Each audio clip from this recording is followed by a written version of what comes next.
আল্লাহ তাআলা আমাদেরকে জানায় দেন আকাদা রাব্বুকা আল্লা তা'বুদু ইল্লা ইয়্যাহ। আল্লাহ তাআলা তার হাবিবকে বলতেছেন তোমার রব ফয়সালা করে দিয়েছেন, তোমাদেরকে নির্দেশ দিয়েছেন। আল্লাহ তাআলা আমাদেরকে কি নির্দেশ দিয়েছেন? আল্লাহ তা'বুদু ইল্লা ইয়্যাহ। ওই জমিনের ভিতরে ইবাদত যদি করতে হয় একমাত্র ইবাদত হবে আল্লাহ।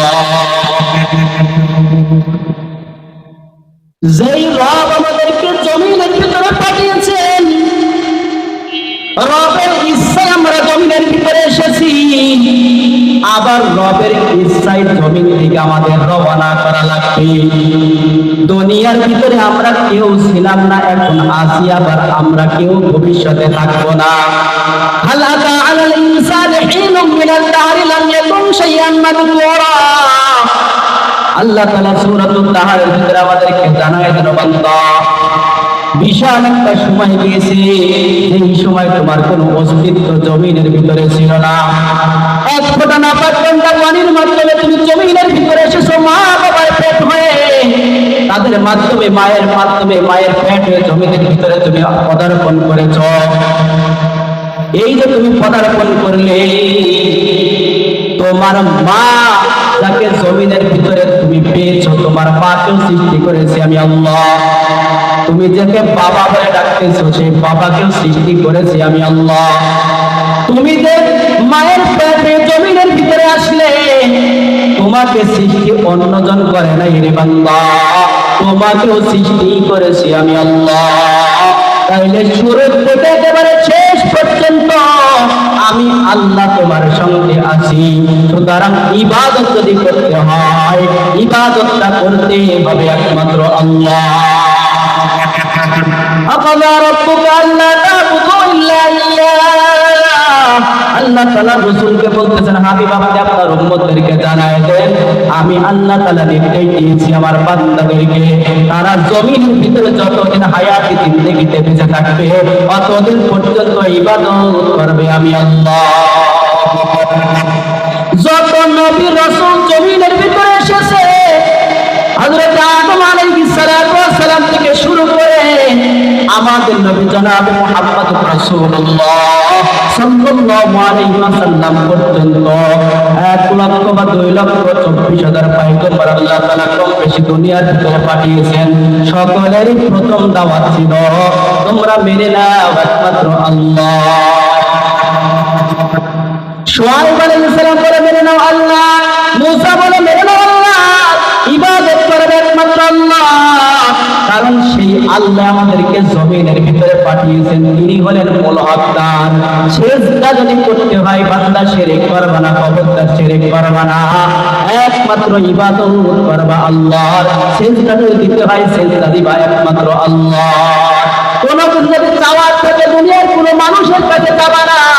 তোমার যে কোনো জিনিসের প্রয়োজন হোক না কেন, সন্তান আদি থেকে শুরু করে মাল সম্পদ যা কিছু তোমার জন্য দরকার, দুনিয়ার কোনো মানুষের কাছে চাওয়ার দরকার নাই। আল্লাহ তাআলা বলে, বান্দা তুমি আমার কাছে চাইবা। সুতরাং যদি কোনো মানুষ কোনো পীরের কাছে যেয়ে যদি বলে, আমার তো বাচ্চা কাচ্চা হয় না, আমার তো একটা বাচ্চার ব্যবস্থা করে দেন, তাহলে শিরক। খুব খেয়াল রাখবেন, আমাদের দেশে তো ভণ্ডের অভাব নেই।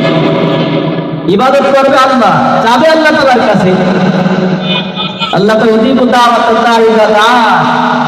আমার বান্দা আমার কাছে চাবে, আমি আল্লাহ তাআলা সঙ্গে সঙ্গে তার চাওয়াকে পূরণ করব, বলেন সুবহানাল্লাহ। তাহলে যেতে হবে একমাত্র আল্লাহ তাআলার কাছে। আমি যদি আল্লাহ তাআলাকে বাদ দিয়ে ওই সমকক্ষ ভেবে যদি মনে করি আমার পীর সাহেবও মনে হয় সন্তান দিতে পারে, তাহলে কিন্তু ঈমান আর নেই, ঈমানও গেছে। কারণ ইবাদত একমাত্র আল্লাহর উদ্দেশ্যে হয় নাই। আবার যে দেখা যাচ্ছে পীরের ভাই সিজদা দেওয়ার জন্য প্রস্তুত আছে, বহু দলিল আদিল্লাহ দিয়ে এবার সিজদা দেওয়ার জন্য প্রস্তুত হয়ে যাবে।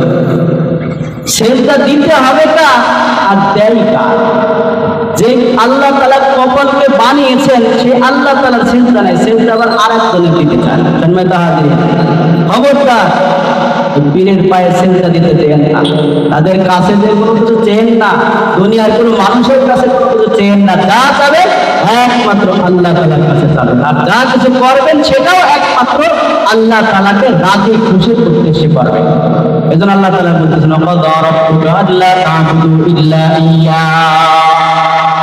জমিনের ভিতরে যতদিন হায়াত জিন্দেগিতে বেঁচে থাকবা ততদিন পর্যন্ত আমি আল্লাহ তাআলার ইবাদত করবা। আল্লাহর ইবাদতের পরে একটা নির্দেশনা আমাদেরকে দিয়েছেন, আবিল ওয়ালিদাইনি ইহসানা। আমাদেরকে মা বাবা খাওয়ায়, এই জন্য আমরা মনে করি আমার মা বাবা অনেক বড়। আল্লাহ বলে মা বাবাকেও বানিয়েছে আমি আল্লাহ, শুধু বানিয়ে ছেড়ে দেই নাই, আল্লাহ তাআলা নির্দেশ দিয়েছেন ও বান্দারা শোনো, আবিল ওয়ালিদাইনি ইহসানা।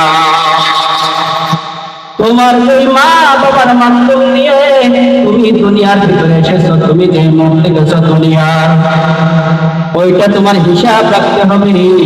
আমি আমার মা বাবার মাধ্যমে জমিনের ভিতরে এসেছি, সুতরাং খেদমত যদি করতে হয় তাহলে প্রথম খেদমতটাও হবে আমার মা বাবা। কি খেদমত করব? আল্লাহ তাআলা বলে আবিল ওয়ালিদাইনি ইহসানা। খেদমত যদি করতে হয় মা বাবার খেদমত করবা, তাদের সঙ্গে সৎ আচরণ করবা, সৎ ব্যবহার করবা। খবরদার যেন তোমাদের কথাই মা বাবা কষ্ট না পায়।